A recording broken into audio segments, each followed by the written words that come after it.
भोपाल के ईंटखेड़ी इलाके में एक युवक का खंती में शव मिलने से सनसनी फैल गई। बताया जा रहा है कि युवक की पहचान शाहरुख खान के रूप में हुई है। अब तक पुलिस जांच में सामने आया कि मृतक अविवाहित था और वो डिप्रेशन में रहता था। हालांकि आत्महत्या के कारणों का खुलासा नहीं हुआ है। मैडम, एक ईंटखेड़ी थाने के अंदर एक खंती के अंदर युवक ने आत्महत्या कर ली है। क्या पूरा मामला है, क्यों आत्महत्या की? ये कल की घटना है। युवक है शाहबाज खान, उम्र है इनकी 24 साल और ये पतलोन में रहते हैं। और कल इन्होंने करीबन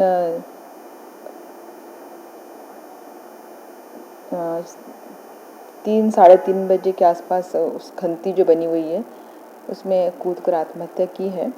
आत्महत्या की जांच की जा रही है, किन कारणों से उसने की है, और उसके अनुसार फिर हम कार्रवाई करेंगे। जो भी अपराध बनता है या नहीं बनता उस अनुसार देखा जाएगा। मैडम, परिवारजनों का क्या कहना है, क्या वजह रही है आत्महत्या की? अब परिवार वाले तो आरोप लगा रहे हैं, पर उनकी जांच करके ही बात हम बता पाएंगे कि क्यों उसने आत्महत्या की है। भोपाल की कटारा हिल्स इलाके में राधा रानी ज्वेलर्स की दुकान में हुई चोरी के विरोध में व्यापारियों ने शुक्रवार को चक्का जाम कर दिया। करीब 20 मिनट तक व्यापारी सड़क पर बैठे रहे। हालांकि पुलिस की समझाइश के बाद व्यापारियों ने जाम खोल दिया। बताया गया कि राधा रानी ज्वेलर्स में गुरुवार शुक्रवार की रात बदमाशों ने ताला तोड़कर जेवर चोरी कर ले गए हैं। साहब का आश्वासन मिला है, उन्होंने बोला है कि वो आएंगे और हमारी समस्याओं का समाधान करेंगे। इसीलिए हम ये चक्का जाम हाथ जोड़ के और क्षमा चाहते हैं सब लोगों से जिनको परेशानी हुई है, खत्म कर रहे हैं। निहाल, क्या समस्या, क्यों चक्का जाम कर रहे हैं? सर, हमारे द्वारा बताया 25 बार चोरी हो गई है कटारे मार्केट में, लेकिन आज तक पुलिस के द्वारा कुछ भी नहीं हुआ। कोई भी चोर आज तक नहीं पकड़ा है। पिछली बार 17 तारीख को मेरे यहाँ चोरी हुई थी, 17 जनवरी को। पिछली बार भी दीवार तोड़कर उसमें पूरे फोटेज थे, पूरे प्रिंट थे, पूरे सबूत लेके गए थे पुलिस द्वारा, लेकिन आज तक कोई भी समस्या का हल नहीं निकला है। किसी भी समस्या का अभी तक हमारे पास कोई हल नहीं आता है। आश्वासन सबके द्वारा दिया जाता है कि आज हो जाएगा, कल हो जाएगा, लेकिन आज तक कोई भी कार्रवाई नहीं होती। कल बता देंगे, बस बता देंगे। राजधानी भोपाल के बेरसिया थाना क्षेत्र में विधवा महिला के साथ दुष्कर्म करने का मामला सामने आया है। बताया जा रहा है कि आरोपी पीड़िता का देवर है। उसकी उम्र 28 साल है। आरोपी पर पूर्व में कई आपराधिक रिकॉर्ड दर्ज है। पीड़िता के पति का देहांत कुछ समय पहले ही हो गया था, जिसके बाद से वह अपने घर देवर के ही रह रही थी। हालांकि पुलिस ने आरोपी देवर रवि दांगी के खिलाफ दुष्कर्म का मामला दर्ज कर आगे की कार्रवाई शुरू कर दी है। बेरसिया थाने के अंतर्गत एक महिला ने एक रिपोर्ट लिखवाई है कि उसके देवर ने इसके साथ ज़बरदस्ती बलात्कार किया है, और इसकी रिपोर्ट पर पंजीबद्ध मामला किया गया है और आरोपी की तलाश की जा रही है। तो क्या कारण रहा है इतनी हैवानियत का इसका?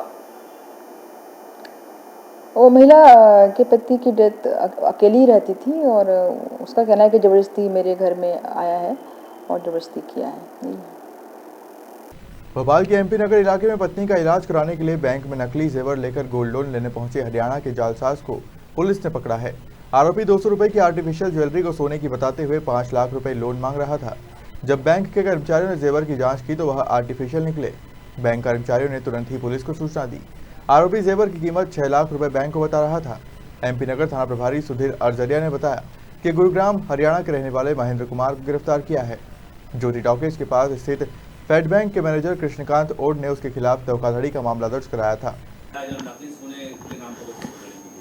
कल हमको ये सूचना प्राप्त हुई थी कि फेड बैंक करके एक संस्था है जहां पर एक व्यक्ति आया है जो 4 सोने जैसी चूड़ियां और एक मंगलसूत्र लिए हुए है। इसके आधार पर वो 4 से 5 लाख रुपए का लोन चाह रहा है, जिस पर प्रारंभिक पूछताछ पर संस्था को उसके आइडेंटिटी के बारे में शंका जाहिर हुई, जिसके कारण उन्होंने थाने को सूचित किया था।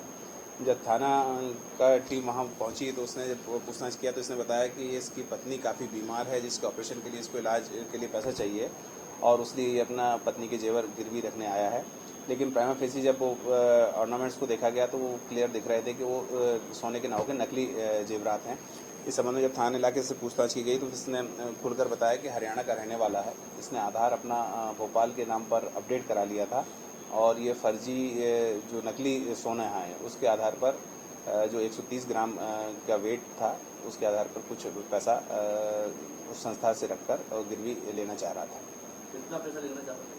लगभग इसने अपनी रिक्वायरमेंट 4 से 5 लाख रुपए की बताई थी, और सोने की कीमत जो यदि असली गोल्ड होता तो लगभग 6.5 लाख रुपए होती। उस आधार पर बैंक के अन्य संस्थाएं भी लगभग 75 से 80% तक लोन देती हैं। क्या इसके जो भोपाल के वन विभाग की टीम ने अवैध लकड़ी से भरा ट्रक पकड़ा है।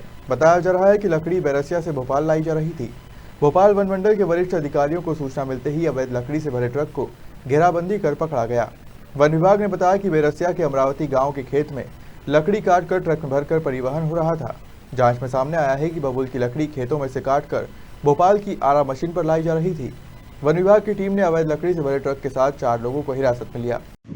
सर ये अभी ट्रक पकड़ा है, इसमें क्या लकड़ी है, कौन सी लकड़ी है? ये भी खबर मिली थी कि कुछ लोग अवैध लकड़ी परिवहन करके ला रहे हैं अमरावती से। हमारे डिप्टी साहब तलाश कर रहे थे जी, और उसी टाइम में पुलिस की मदद से गाड़ी को जब्त किया और उसको करके थाने में लाया। थाने से फिर सुपुर्दगी में लिया है। ये अमरावती से खेत से एक वृंदावन महाराज है और वहीं के ठाकुर है जगन्नाथ जी, उनके खेतों से काटी है नीलगिरी और सुबबुल जलाऊ प्रजाति की लकड़ियाँ हैं। सर इसकी क्या लागत होगी सर? लागत ऐसे तो एक मोटा मोटा ये बता रहे हैं कि 22 टन लकड़ी इसमें है लगभग। 300-400 रुपये कुंटल वहाँ पे बिकती है। कहाँ जा रही थी लकड़ी? ये भोपाल ले जा रहे हैं ये लकड़ी और भोपाल ले जाके वहाँ पे ये बेचते हैं, क्योंकि इसमें इन लोग के पास कोई परिवहन पास नहीं था तो इसको जब्त किया है और अवैध परिवहन के अंतर्गत सर अभी ट्रक को जब्त कर लिया क्या? हाँ, ये ट्रक अपनी जब्ती में ले लिया गया है। अब आगे क्या कार्रवाई की जाएगी सर? प्रकरण दर्ज होगा और जांच करेंगे, जो भी नियमानुसार कार्रवाई